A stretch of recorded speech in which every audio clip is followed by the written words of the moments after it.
Welcome back, everybody. So this is going to be just a quick instructional video of how to change a mortise cylinder yourself. You may have a roommate leaving, or you're a landlord who are having tenants leaving and you want to change the lock for any reason.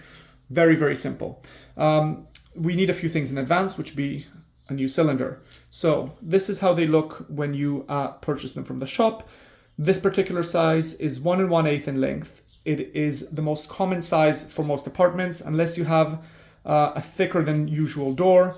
That should be fine for your size. If you do have something that's a bit thicker, it's worth measuring in advance. We will go a bit more in depth in the lock body video.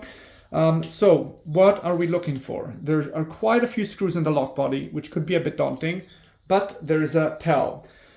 We're going to look for the screws that align with the center of the cylinder. So we can see, if I'm drawing an imaginary line, that these two screws line up perfectly.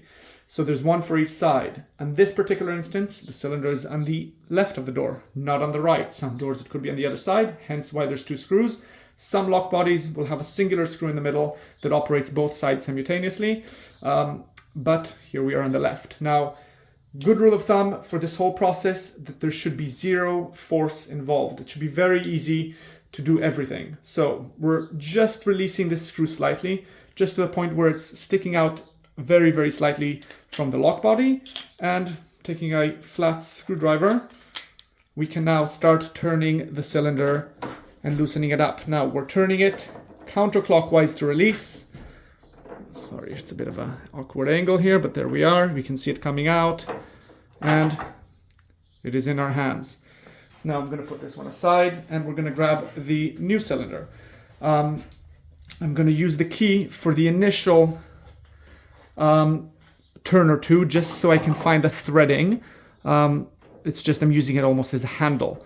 Now you can see that I'm going back and front just to find it, again, to avoid damaging any of the threadings. Once I'm in, I'll remove the key as to not to damage it in any way, and turning clockwise until we are flush with the plate. That is usually a good indication.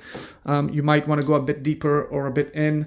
If you see that the key doesn't seem to be engaging with the lock, it's either you're too deep or not deep enough. But like I said, usually if we're flush with the plate, it's a good indication. And again, we are then tightening the side screw, and we're good to go. At this point, again, no force involved whatsoever.